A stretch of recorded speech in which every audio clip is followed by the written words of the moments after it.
One, two, three.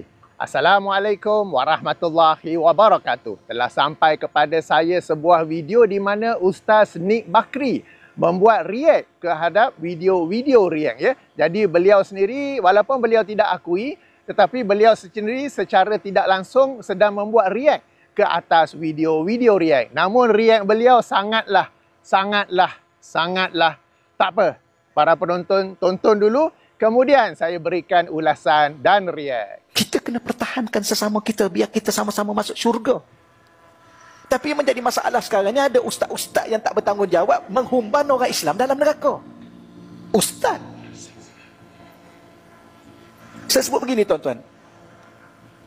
Seorang yang kafir hidup 70 tahun dengan minum araknya, berzinanya, berjudinya, apa macam-macam. Dia lafaz kalimah La ilaha illallah Muhammadur Rasulullah. Allah hapuskan segala kejahatan dia, kemaksiatan dia, kekufuran dia. Islam dia Allah terima. Mati dia hari itu, Allah bawa dia ke syurga walaupun tak solat. Tak sempat nak solat. Ada orang Islam di hari ini yang bergelar ahli ilmu. Orang yang sudah ada dalam diri mereka kalimah La ilaha illallah Muhammadur Rasulullah, baca Yasin malam Jumaat pun masuk neraka. Baca talqin pun bid'ah masuk neraka. Ini ahli ilmu yang tidak bertanggungjawab menghumpankan umat Islam dalam neraka. Tapi kalau kita bercakap, isu ni tak payahlah ustaz besar-besarkan. Bukan masalah nak besar-besarkan. Dia yang humban umat Islam dalam neraka hanya kerana baca Yasin malam Jumaat. Alhamdulillah kita Majlis Fatwa Negeri Selangor telah fatwa 18 perkara. Dah jangan bahas. Ni Majlis Fatwa dah memfatwa secara bukan seorang. Datuk Mufti dan semua ahli Majlis Fatwa harus baca Yasin malam Jumaat. Harus baca talqin. Harus tahlil arwah. Harus kita ustaz-ustaz ni datang, tahlil arwah Nabi tak buat, masuk neraka. Mudah humban orang dalam neraka. Ya duduk buat tahlil masuk neraka, ya duduk main WhatsApp latu-latu tu masuk ke mana? Inilah apa yang sedang yang terjadi hari ini. Okey ya? Setakat itulah nanti jadi ceramah pula. Dia gini tuan. Baik kita salahkan diri kita daripada salahkan orang. Ustaz tu tak pandai mengajar dah tu, saya tak pandai-pandai.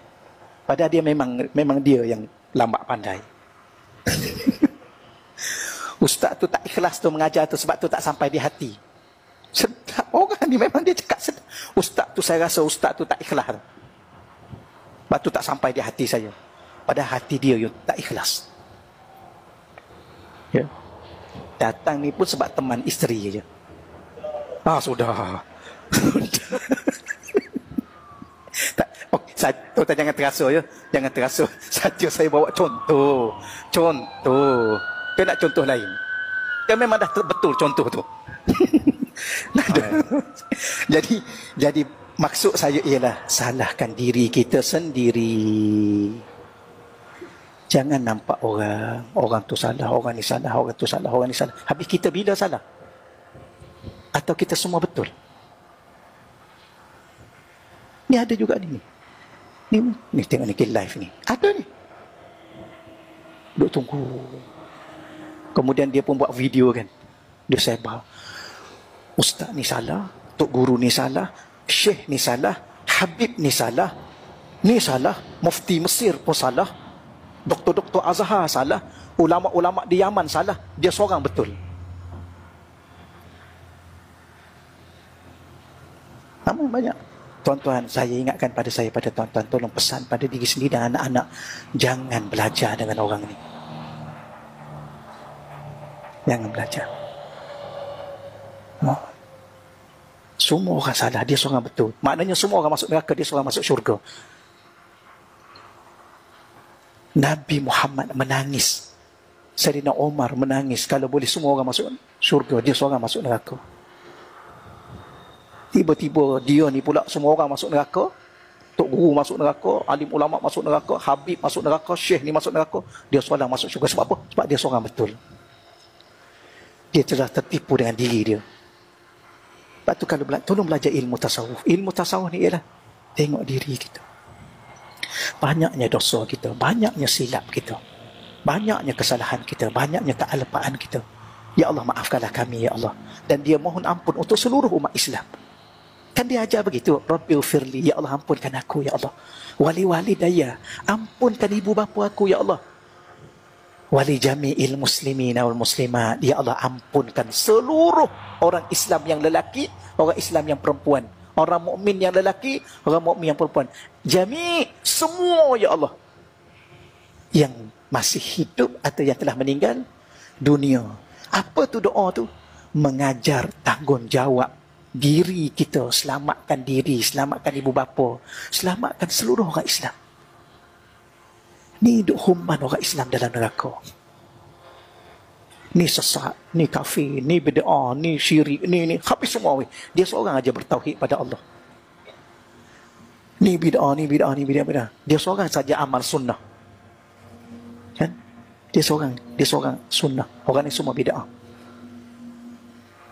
Boleh percaya ke orang macam ni? Boleh harap ke orang macam ni? Rasulullah ajar macam mana? Kan Rasulullah balik lewat, ketuk pintu, Sayyidatina Aisyah tak buka kan? Ni kali keberapa dah cerita ni dengar ni? Nabi ketuk-ketuk, akhir sekali tak buka, Nabi tidur kat luar. Bila mana pagi tu buka, Sayyidah Aisyah minta maaf. Nabi kata apa? Bukan. Kamu tak perlu minta maaf. Kamu tak salah. Aku yang salah. Tengok. Seorang Nabi yang maksum, seorang paling mulia akhlaknya, adabnya paling tinggi, paling dicintai Allah, ahli syurga, yang pertama masuk syurga, akhir sekali aku yang salah. Tak belajar. Inilah sunnah. Apa makna sunnah? Mengakui diri itu yang salah, nak banding dengan orang. Itulah sunnah. Ni duk salahkan orang ni, kemudian dakwa diri itu ikut sunnah. Sunnah apa? Baiklah, kita sudah menontonnya. Okey, beberapa ulasan dan react daripada saya. Pertama sekali, Ustaz menyebut, Ustaz Nik Bakri menyebut, saya quote semula ya, saya nukil semula, ustaz-ustaz yang menghumban orang Islam dalam neraka. Dan ini beliau ulangi, tak silap saya, 3 ke 4 kali. Ustaz-ustaz yang menghumban orang Islam dalam neraka. Juga ya, beliau sebut ahli ilmu yang tidak bertanggungjawab.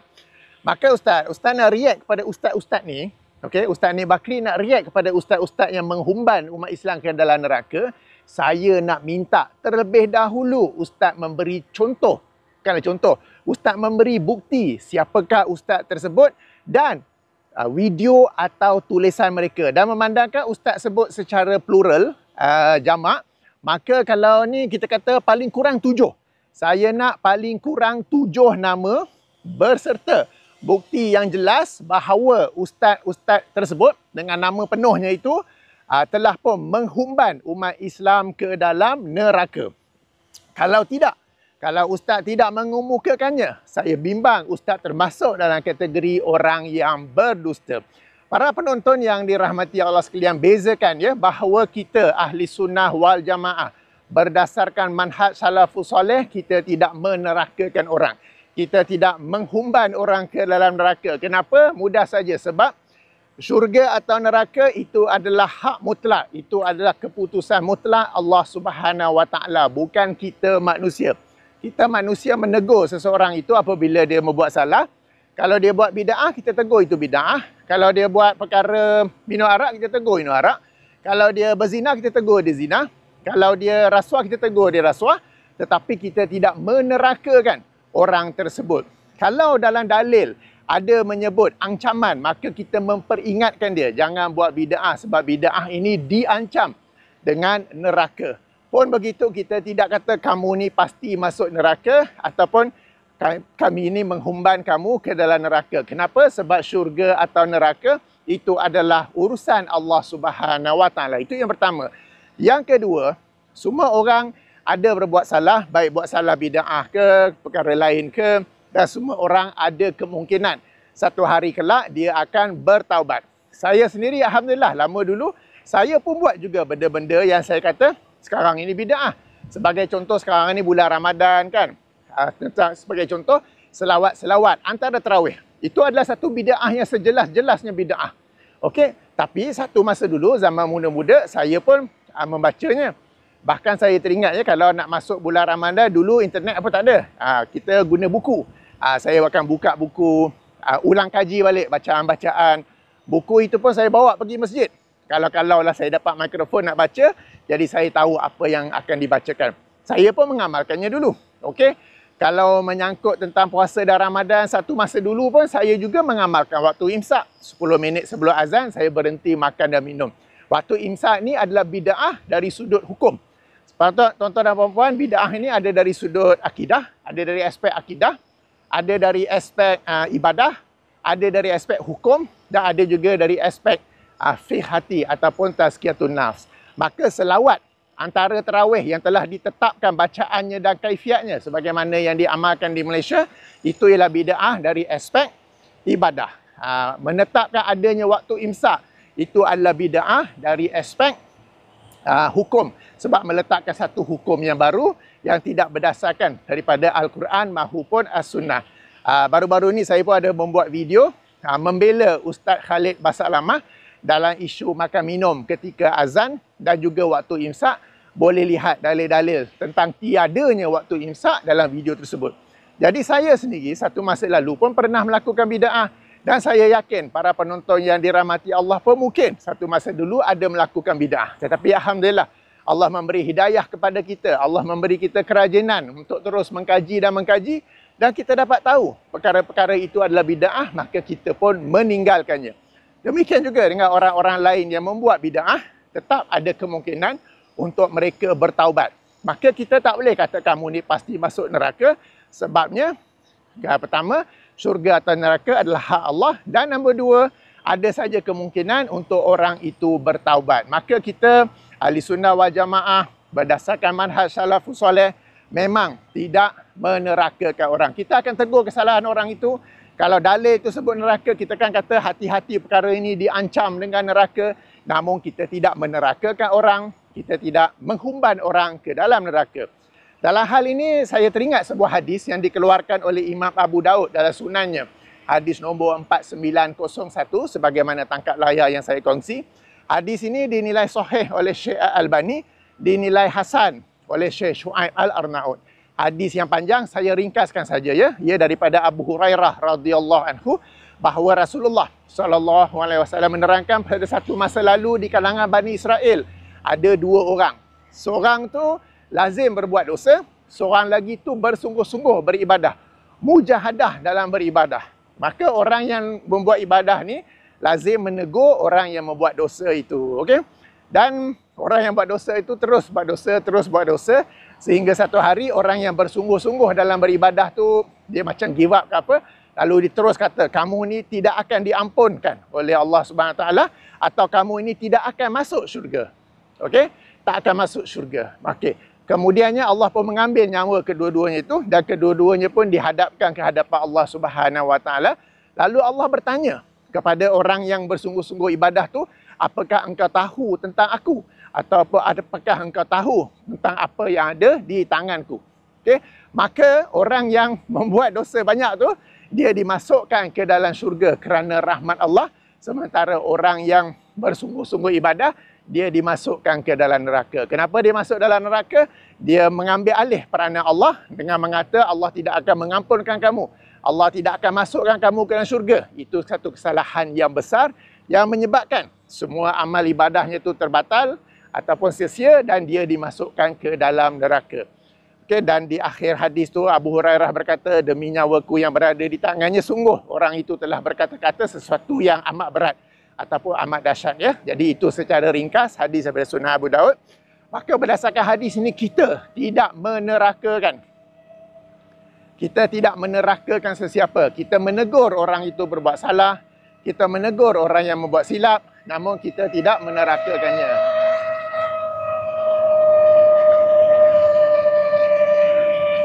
Okey ya. Jadi Ustaz juga ada sebut tentang ahli ilmu yang tidak bertanggungjawab. Ustaz, saya nak bagi tahu, ahli ilmu yang bertanggungjawab, dia akan membetulkan kesalahan masyarakat. Dan jika masyarakat itu melakukan sesuatu bid'ah, baik dari aspek akidah, mahupun ibadah, mahupun hukum, mahupun tazkiyatun nafs, dia akan tegur. Dia tidak akan buat diam. Dan dia akan tegur tapi tidaklah menghumbankan orang itu ke dalam neraka. Okey, jadi bezakan di situ ya. Saya bimbang ustaz ni telah pun menokok tambah bahawa apabila kita menegur sesuatu perbuatan itu adalah bid'ah, itu secara automatik berarti menghumban orang yang melakukannya ke dalam neraka. Nampaknya ustaz kena belajar banyak lagi ustaz, sebab ahli sunnah wal jamaah membezakan antara perbuatan dan pembuat. Perbuatan kita kata salah. Kalau dah salah, kita kenalah kata salah. Namun pembuatnya itu, mungkin dia akan bertaubat. Mungkin Allah mengampunkannya. Mungkin dia keliru. Mungkin dia tidak tahu. Ataupun ada pelbagai kemungkinan yang lain. Okey? Jadi kita akan tegur perbuatan, namun tidaklah bererti pembuatnya automatik masuk neraka. Tidaklah bererti bila kita menegur sesuatu kesalahan, automatik orang itu akan masuk neraka. Automatik berarti kita menghumban orang itu ke dalam neraka. Okey? Baik, itu yang pertama. Yang kedua, sambil ustaz cakap-cakap tu, ustaz tunjuk kamera kan. Ha ni ada orang duk tunggu ni. Kemudian dia buat video nak kata masalah. Ha ustaz, saya buat video react, alhamdulillah banyak. Saya tak tunggu. Saya tak tengok kuliah macam ustaz tu. Ha sorry. Okey? Orang forward pada saya. Di kalangan penonton ustaz tu, ada yang bijak, ada yang IQ tinggi. Dan mereka dengar dan mereka tahu tak betul. Cuma mereka tak berani untuk menegur. Tapi mereka yang forward video itu kepada saya. Okey, baik kepada saya atau mungkin kepada sahabat saya, Ustaz Syihabuddin. Jadi kami tak tunggu. Kami tak tunggu orang yang forward video tu kepada saya. Dan apabila ustaz menyebut tentang hal ini, ustaz berkata tentang yang buat react, saya baca ya sebiji-sebiji kata-kata ustaz. Semua orang salah, dia seorang betul. Maknanya semua orang masuk neraka, dia seorang masuk syurga. Ustaz ulang 2 kali. Saya ulangi ya. Semua orang salah, dia seorang betul. Maknanya semua orang masuk neraka, dia seorang masuk syurga. Para penonton yang dirahmati Allah, setahu saya yang membuat video react ialah saya dan Ustaz Syihabuddin. Kita menerangkan kalau betul, kita kata betul. Kalau salah, kita kata salah. Namun, ada tak saya atau Ustaz Syihabuddin menerakakan sesiapa? Ada ataupun tidak? Atau Ustaz telah membuat fitnah di sini? Sebab ada orang lain buat video react ke? Tak ada kan? Okey, baik. Saya dan Ustaz Syihabuddin, ada tak kita menerakakan sesiapa? Okey. Tuan-tuan dan puan-puan, sebab tu bila buat video react, sangat penting sebut nama dan bagi bukti. Sebab tu bila saya buat video react, saya sebut Ustaz Nik Bakri. Saya tunjuk video, kemudian baru react. Kita tak mau react, kemudian membuat sekian-sekian dakwaan, tapi penonton akan tertanya-tanya, siapa tu? Siapa tu? Betul ke dia cakap macam tu? Padahal tak ada bukti pun. Kan? Macam tadi ustaz kata, ustaz-ustaz yang menghumbankan, ustaz-ustaz yang menghumbankan umat Islam ke dalam neraka. Siapa? Sebab tu bila buat react, video react, sangat penting untuk sebut nama dan kemukakan bukti. Alright? Nama dan kemukakan bukti. Video tu pun kalau saya samar-samarkan pun itu untuk elak copyright strike. Okay, kalau tak ada copyright strike, saya akan tunjuk video secara jelas. Jadi sekarang ini, ada ke sesiapa yang buat video react, baik saya, Ustaz Syihabuddin, atau sesiapa lain yang, macam ustaz kata, semua orang salah, dia seorang betul, maknanya semua orang masuk neraka, dia seorang masuk syurga. Ya, kita tidak menerakakan seseorang dan juga tidak mensyurgakan seseorang, sebab itu adalah urusan Allah Subhanahu wa taala. Okey, kemudian ustaz kata tolonglah belajar ilmu tasawuf. Ustaz, kalau ilmu tasawuf ini ialah sebagaimana yang dicontohkan sendiri oleh ustaz, yang ini membuat tuduhan tanpa bukti, yang ini mudah tokok tambah atas perkataan orang. Orang kata benda ni bid'ah, tapi ustaz tokok tambah tengok tu menghumban ke orang ke dalam neraka.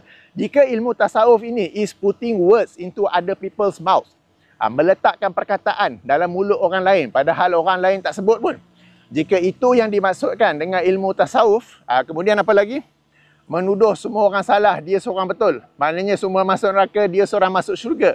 Jika itulah yang dimaksudkan dengan ilmu tasawuf, no thank you lah ustaz, no thank you. Kita tak nak belajar ilmu tasawuf ya, sebab ustaz bila ustaz kata kena belajar ilmu tasawuf, ustaz menjadi duta, ustaz menjadi ambassador tentang inilah ilmu tasawuf. Tetapi ilmu tasawuf itu ialah membuat sekian-sekian tuduhan, okey, sekian-sekian dakwaan, putting words into other people's mouths. Okey, no thank you. Okey, no thank you. Kita ikut apa yang diajar oleh Rasulullah sallallahu alaihi wasallam sahaja. Okey, baik. Kemudian ustaz kata, okey, Nabi ajar doa. Ustaz sebut spesifik ya, Nabi ajar doa iaitu Rabbighfirli wali walidayya walil jami'il muslimin wal muslimat wal mu'minin wal mu'minat al ahya wal amwas. Alright, okey. Ustaz kata Nabi ajar kan. Baik, Ustaz. Sebelum saya nak kritik lebih ke, nak react lebih ke, saya bagi peluang pada Ustaz. Saya bagi peluang dulu ya. Boleh tak Ustaz bagikan rujukan dan juga darjatnya? Okey?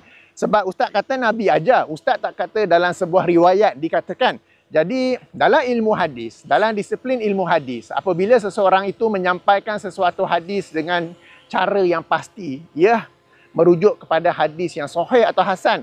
Kalau hadis dhaif, kalau hadis yang seseorang itu kurang pasti darjatnya, dia akan kata diriwayatkan ataupun dikatakan. Berarti dia tidak boleh menyampaikannya dengan lafaz yang pasti. Tapi sekarang ni Ustaz telah menyampaikannya dengan lafaz yang pasti. Maka saya nak minta dalil, saya nak minta rujukan Musnad Ahmad ke, Musnad Al-Bazar ke, dan siapakah yang mensahihkannya atau siapakah yang menghasankannya. Okey, bateri dah nak habis. Saya tukar bateri kejap, kemudian kita sambung ya. Okey, kita sambung sikit lagi. Saya ni berazam nak buat video satu bateri saja sebab panas-panas ni, puasa-puasa tak naklah outdoor lama-lama kan. Sekarang ni pukul 9.30 pagi, okey? Tapi tak apa, saya ni dah mula cakap non-stop pula. Alright, para penonton yang dirahmati Allah, kita sambung. Jangan salah faham, doa itu bagus. Doa itu bagus. Ya Allah, ampunilah, ataupun Rabbighfirli, wahai Tuhanku, ampunilah dosaku, ampunilah dosa-dosa kedua ibu bapaku, dan juga seluruh muslimin wal muslimat, mukminin wal mukminat yang masih hidup ataupun sudah meninggal dunia. Doa bagus, okey? Jangan salah faham. Akan tetapi, walau bagaimanapun, namun begitu, apabila dikatakan Nabi ajar, itu kita kena minta dalil. Ataupun lebih tepat, kita kena minta rujukan dalam kitab hadis manakah dan apakah darjatnya itu. Alright? Tapi sebab walaupun benda tu baik, kita tidak boleh semudah-mudahnya menyandarkannya kepada Rasulullah sallallahu alaihi wasallam. Dan dalam doa itu terdapat petunjuk bahawa ia bukanlah amalan Rasulullah sallallahu alaihi wasallam. Baik, rujukan saya ialah sebuah hadis lain yang dikeluarkan oleh Imam Muslim dalam sahihnya. Hadis nombor 976 sebagaimana tangkap layar. Rasulullah sallallahu alaihi wasallam pernah menziarahi kubur ibunya. Lalu baginda pun menangis, sahabat yang ikut sama pun menangis. Jadi menangis dibolehkan, yang dilarang ialah meraung-raung. Okey, yang itu tu yang dilarang. Kemudian Rasulullah sallallahu alaihi wasallam bersabda, aku meminta izin daripada Tuhanku agar aku dapat minta ampun untuk ibuku. Allah tidak izinkan. Aku minta izin daripada Tuhanku untuk menziarahi ibuku, maka Allah izinkan. Maka sekarang ziarahlah kubur, kerana ziarah kubur mengingatkan kepada kematian. Okey, kenapa Allah Subhanahu Wa Taala tidak mengizinkan Rasulullah sallallahu alaihi wasallam meminta ampun untuk ibunya? Kerana ayah dan ibu Rasulullah sallallahu alaihi wasallam meninggal dunia dalam keadaan kafir, sebagai seorang kafir. Maka sebab itu tidak boleh minta doa. Berdasarkan hadis ini kita dapat belajar bahawa kalau nak ziarah kubur yang bukan Islam pun boleh. Okey? Sebab tujuannya lah untuk mengingatkan kepada kematian. Baik. Daripada hadis ini terdapat petunjuk Rasulullah tidak diizinkan untuk minta ampun bagi ibu bapanya. Sekarang ni ustaz pula kata Rasulullah mengajar doa Rabbighfirli wali walidayya. Okey? Wahai Tuhanku, ampunilah aku dan kedua-dua ibu bapaku. Padahal yang sahih dalam sahih Muslim, Rasulullah sallallahu alaihi wasallam tidak boleh meminta ampun untuk ibunya, dan juga dalam sebuah hadis lain ayahnya pun meninggal dalam keadaan kafir, maka tidak boleh mendoakannya je. Baik, tentang status ayah dan ibu Rasulullah sallallahu alaihi wasallam terdapat perbincangan di kalangan para ulama. Kami yang berpegang kepada hadis cakap macam tu, kita cakap macam tu saja. Kita tak akan adjust ke apalah. Yang lain-lain tu kita tak akan buat ya. Baik. Tapi tak mengapa. Mungkin Rasulullah ajar doa tu kepada sahabat untuk sahabat baca, bukan baginda yang baca. Jadi kita minta dalil daripada Ustaz Nik Bakri, minta rujukan dalam kitab hadis manakah dan apakah darjatnya. Sebab kita sama-sama maklum, sesiapa yang sengaja berdusta atasku, maka hendaklah dia mempersiapkan tempat duduknya dalam neraka. Kita bukan nak menghumban sesiapa dalam neraka, tapi kita nak memperingatkan kepada orang yang dengan mudahnya berkata ataupun menyampaikan sesuatu hadis. Baik. Kemudian, Ustaz juga baca sebuah lagi hadis. Bukanlah hadis, satu kisah romantik yang Ustaz kata dah banyak kali sampaikan. Amboi. Okey. Kisah yang saya rasa para penonton pun pernah tahu. Ustaz ada ceritakan bahawa Rasulullah SAW dikatakan balik rumah lewat. Aisyah sedang tunggu dalam rumah. Rasulullah ketuk-ketuk, tak ada orang buka pintu. Lalu Rasulullah pun tidur depan pintu, tapi kat luar rumah, Aisyah yang sedang tunggu dalam rumah pun tertidur kerana menunggu Rasulullah SAW. Maka keesokan harinya, seperti yang Ustaz ceritalah, masing-masing macam kata aku yang salah, lalu Rasulullah kononnya mengaku dia yang salah. Okey ya, kisah romantik yang sangat famous. Saya dari kecil dulu dengar. Baik, Ustaz, sekali lagi, minta rujukan, minta darjat. Ustaz menyampaikannya dengan lafaz yang pasti. Kita nak darjat yang sahih atau hasan. Sebab kisah ni meskipun masyhur, ia adalah kisah-kisah yang masyhur di meja penceramah tetapi tidak memiliki asal usulnya. Okey, di tangkap layar saya bawa posting daripada Facebook Ustaz Dr. Rozaimi tahun 2016. Boleh lihat di situ. Apabila ditanya tentang hadis tersebut, Ustaz Rozaimi berkata ia adalah hadis maudhu' yang tidak ada asal usulnya. Alright? Meskipun masyhur, ia adalah hadis maudhu' yang tak ada asal usulnya. Tapi mungkin Ustaz Dr. Rozaimi tersilap, terlepas pandang. Jadi kita minta daripada Ustaz rujukannya. Kita hadis yang mana? Sunan Tirmizi ke? Musnad Ahmad ke? Dan apakah darjatnya? Sebab Ustaz menyampaikannya dengan kepastian. Kalau Ustaz tak dapat berikan, kita ulang kaji balik. Apakah hadis itu? Sesiapa yang berdusta atas nama aku, maka dia mempersiapkan tempat duduknya dalam neraka. Ustaz nak react tau. Ustaz nak react kepada orang yang Ustaz kata kononnya menerakakan orang lah, duk tunggu nak buat video lah, duk tunggu Ustaz. Ustaz nak react. Tapi Ustaz punya level menyampaikan hadis, bercakap macam, tak nak sebut lah. Okey, baik. Okey. Kemudian Ustaz sebut yang penting kita ni mengaku diri kita salah. Okey. Baik Ustaz, sekarang ni saya minta Ustaz cari rujukan, darjat kekuatan, dan kalau memang tiada rujukan, kalau memang darjatnya, kalau ada rujukan tetapi darjatnya pula adalah dhaif jiddan, maudhu' ke, tiada asal usulnya, saya nak Ustaz sendiri berpegang seperti mana yang Ustaz kata, yang ini Ustaz akan mengaku kesalahan. Ustaz sendiri sebut kan? Ustaz belajar ilmu tasawuf kan? Jadi saya nak seperti yang Ustaz sendiri sebut, mengaku salah dan berkata secara jelas-jelasnya bahawa Ustaz telah salah kod hadis, bahkan kisah romantik itu yang Ustaz sebut tu, saya kata apa, telah pun disampai banyak kali sebelum ni kan? Banyak kali Ustaz sampai, Ustaz tak pernah semak ke rujukannya? Okey, apa? Dan Ustaz mengaku ya. Baik, para penonton yang dirahmati Allah, kesalahan ini ada dua. Kesalahan yang berlaku secara tertutup, kesalahan yang berlaku secara terbuka. Katakanlah saya ada cakap sesuatu yang salah, ada memberi pendapat yang salah kepada ahli keluarga saya ke, maka saya minta maaf kepada mereka, kita mengaku salah. Akan tetapi, kalau kesalahan itu disampaikan kepada orang ramai, dalam media sosial, dalam kuliah tu mungkin yang hadir 50 orang, tapi telah ada rakaman dan ia telah tersebar luas, maka pembetulan juga hendak disebar luas. Jika orang yang membuat salah tidak mahu menyebar luaskan, tidak mahu mengumumkan kesalahannya. Sebagai contoh, saya, Kapten Hafiz Firdaus, telah bercakap sekian-sekian, dan kemudian atas semakan semula, saya dapati itu adalah satu kesalahan, maka saya tarik balik video tersebut dan saya minta sesiapa lain yang ada membuat potongan video, short video daripada kuliah asal saya itu, daripada video asal saya itu, untuk padamkan ataupun turunkan video. You must make a public announcement.